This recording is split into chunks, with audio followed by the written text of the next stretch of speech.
If you want the Masvidal vs Usman fight to happen, then be sure to show this by smashing the like button. Ladies and gentlemen, referee Mark Goddard has called a stop to this contest at 3 minutes, 5 seconds of round number 2.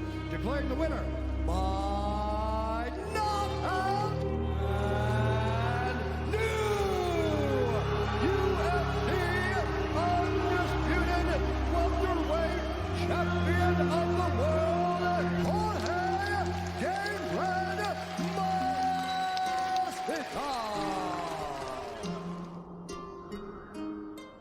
Welcome back everybody to Keenan K TV.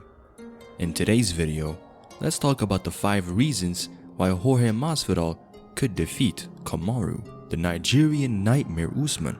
I have already made a video where I talked about Usman's 5 reasons of defeating Jorge, so I will be pinning that in the description below. So with that being said, let's jump right into the video.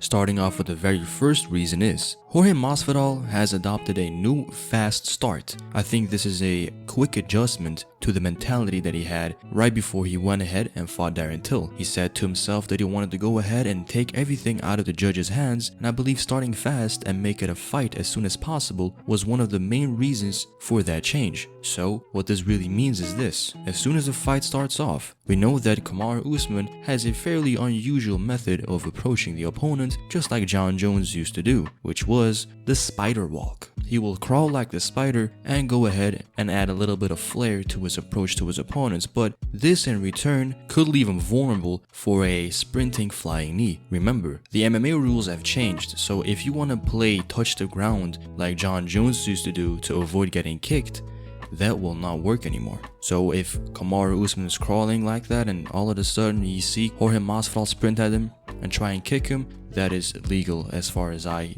can recall. But aside from that, the real significance behind that quick exchange from the opening of the fight is, in my opinion, whether or not Jorge Masvidal can get a mental victory over Kamaru Usman. If he makes Kamaru Usman not crawl into the middle of the octagon, then that in his mind already is a victory that he had, because he was good enough to make Usman change his game, and with that he will gain a little bit more confidence and just carry on with that immediate assault from the opening of the round, which in return can disrupt Kamaru Usman's offense and his ability to control the range. He has, I believe, a 2-inch reach advantage and a 1-inch height advantage, along with a few pounds of weight advantage come fight night. So if he can't establish his physicality and his size from the get-go, he will be fighting Jorge Masvidal's fight. And that is exactly a manner in which Kamaru Usman does not really fight in. He always fights his fight, makes his opponents fight his fight. So if he gets backed up by Jorge Masvidal, what will happen then? Because if you think about it, Kamaru Usman in terms of defense is not that slick, his footwork is not that mobile, he's a pretty stationary fighter. Because if you have all that physicality, all that strength in you, why give it up and try to be a floating light on the feet type fighter? No, you want to go ahead and walk your opponent down, pin him down, and just overpower them. That is what you want to do if you're Usman. But if you can't do that, then it becomes a problem. And this ties in with the second reason: fast movement. With Jorge's ability to be quick on the feet, along with his narrow stance, he's kind of a Muay Thai stanced fighter, which enables him to be a little bit more bouncy on the feet, a little bit more responsive, which as a result helps him to be quicker to come in and out, and this will help him to avoid the linear pressure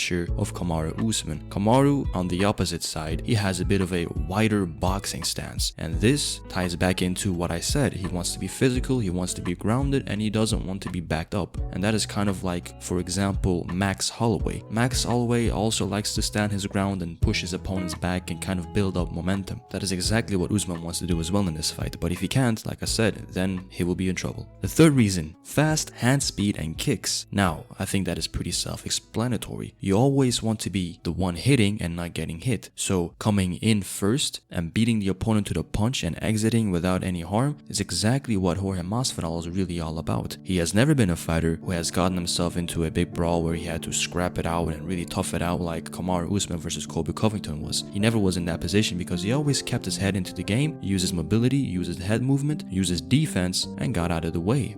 Number 4, he is very versatile. Offensive kicks, defensive jabs, defensive kicks to the body, on the back foot, on the front foot. This man can do it all. And that is exactly one of the main reasons why he has been so competitive for 17 years. A man that has had, I believe, 43 professional fights, has fought professionally for 17 years. He is as fresh as he can get for the longevity that he has had in the sport. And that is not an easy task. You just can't go 43 fights and just not be worn down. It is something that is very remarkable, and it just speaks volumes of how good Jorge Masvidal has been for all these years. So coming back to his versatility, I believe on the front foot he can pose great threats. His offensive jabs, very quick. His abilities to go to the body, dig into the body, and make Kamaru Usman pay whenever he tries to switch to southpaw, because he is a switcher. And as soon as Kamaru Usman switches to the southpaw stance, I believe that stance for him is a pretty weak stance, mainly because of the fact that his jab in the southpaw stance is pretty slow, and it can really get him into trouble. Against Colby Covington, who was a natural southpaw, as soon as the mirrored stances went away and they were in the same stance and they were closer to one another, Colby was hitting him a lot more conveniently. And now you may ask yourself, but Jorge Masvidal is not a southpaw. Here's the thing. He is also a switch stance fighter. When Jorge Masvidal switches to southpaw, you can expect a big punch to come out. He likes to throw that big overhand left in the southpaw stance, and he's very good at throwing the body kick as well. As soon as the stances are mirrored, you can expect Jorge Masvidal to launch that body kick and really chop down the body of Kamaru Usman. I believe that is a very smart tactic to apply going into a fight against Usman, who has been in training camp for, I believe, the last 2 months. So expect that. Let's move over to the final reason, which is his knockout ability. Now, let's get one thing straight. Kamaru Usman and Jorge Masvidal are both not knockout fighters. Even though Kamaru Usman was able to get a knockout in his last fight, he in general was never a knockout punch fighter. He simply was never a knockout artist. And that is something that you could have said about Jorge Masvidal as well, but the fact of the matter is, he just has a lot more knockouts on his record, and he knows how to get these knockouts. Look what he did to Darren Till. Look what he did to Cowboy Cerrone. Look what he did to Ben Askren. Look what he did to Nate Diaz. I mean, all of these blows that he was able to land, especially like when he came back, he's completely different in his approach to fighting. He's just a lot more opportunistic now. As soon as he sees the opening, he will take it. And a fighter like Nate Diaz who can take all these shots, I mean, he felt every single shot that he landed on him. Whether it was the southpaw left overhand as soon as he switched or the body kicks, he was just doing all the work. Now, an honorable mention has to go to this. Jorge Masvidal has great scrapping abilities. Now, what I really mean with scrap is he is a fighter's fighter. He doesn't stall. Every position that he finds himself in, he likes to work. Let's give a few examples. The clinch, whether he is coming forward in the clinch or when he's fenced up against the fence, it is simply a question of, does he have a Muay Thai plum or does he have an arm free which he can use to uppercut the body, knee the body, elbow, uppercuts. It is always work time when it comes to Jorge Masvidal. He is always working. There's never a moment where you can say, okay, look, he's taking a rest now. He's always pretty active and very consistent in his work. He doesn't throw too much, but that doesn't mean that he's not active. It's just that he knows when to throw and when not to throw. He's very efficient. Whereas Kamaru Usman, on the other hand, he is efficient as well, but he likes to probe out the distance a lot more, and which in return against a very